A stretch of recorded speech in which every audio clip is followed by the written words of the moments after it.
The country has suffered a great loss with the passing of the late Archbishop Emeritus Desmond Tutu. People have gathered outside the Tutu house on Vilakazi Street in Soweto in their numbers to express their heartfelt condolences. He was awarded the Nobel Peace Prize in 1984 for his role as a unifying leader in the campaign to end apartheid. eNCA senior reporter Siphamandla Goge is out in the field. Let's cross over to him for the latest update. Good afternoon, Siphamandla. Now, you spoke to some people there. How did they describe the late Arch? I'm struggling to hear you, but yes, indeed, we are in Soweto, Vilakazi Street. Behind me is what used to be Tutu House or Tutu Residence. I can tell you that most people have come in here. Fortunately, there is a car that is blocking us. Oman will try and show you there. There is a number of people that have come out here to basically pay their respects. They are doing wreath laying and they are also lighting candles.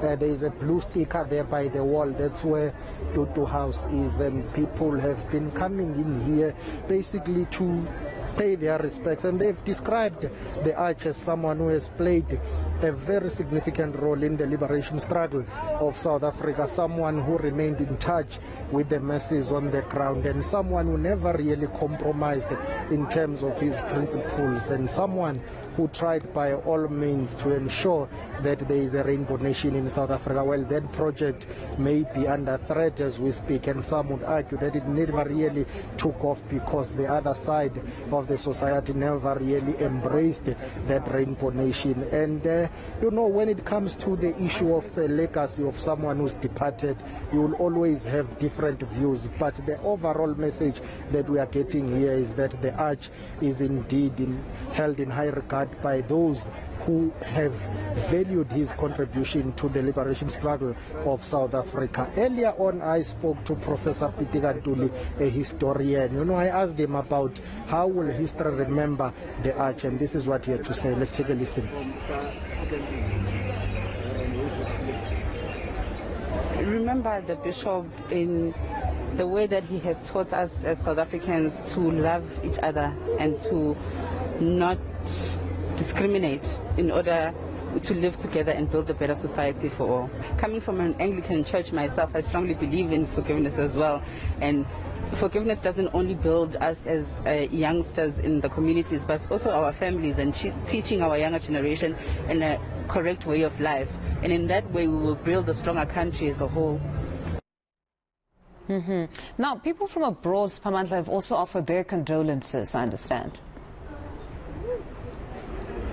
Indeed, you know, Vilakazi Street is known as that area or place where you will have tourists coming here to visit, and Vilakazi Street is one of the popular streets here in Soweto simply because it's the only street in the world that has got two Nobel Peace Prize laureates living here, or who used to live here, the former president, the late President Nelson Mandela, as well as the late Archbishop Desmond Tutu. And people from all over the world usually flock here to come and witness Soweto, which used to be the hub really and the base when it comes to South Africa's liberation struggle. Whether you talk of Winnie Madikizela Mandela being from here and living here, whether you talk of the June 16, 1976 generation, Soweto is known as the hub, and the Arch used to frequent Soweto here. He struggled here and he lived with the masses here. So earlier on, we caught up with a gentleman by the name of Michael.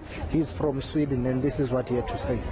I know he played a very important role for your country, and you can see now, even in my home country, he's all over the news today, so obviously a very big man. We came here today to remember him. We just arrived from Sweden this morning, and we know he played a very important role for your country. And he was also in my country to receive the Nobel Prize in the 80s. And then, Siphamandla, on your side, any personal encounters or recollection with the Arch? Unfortunately, I didn't have enough time to cover the Arch, but I can tell you that those who have covered political stories will remember the Arch as someone who was really consistent in terms of being critical of the ANC-led government. He's someone who wanted the ANC-led government to deliver. And I remember him being critical of former President Nelson Mandela, being critical of former President Thabo Mbeki and former President Jacob Zuma's administrations, even though at some point, he was friends with many political leaders, but he never shied away from criticizing them. And I remember, I think if I'm not mistaken, it was in 2004 where he was critical of the government in saying, well, the issue of poverty, inequality, unemployment, but also the issue of black economic empowerment, saying it's only benefiting the elite which is connected to the ruling African National Congress. Those are some of the issues that he spoke strongly about, and he stood on the side of social justice, ensuring that where there is injustice, be it is the issue of Israel and Palestine, be it is the issue of oppression anywhere in the world, he always took the side of the oppressed.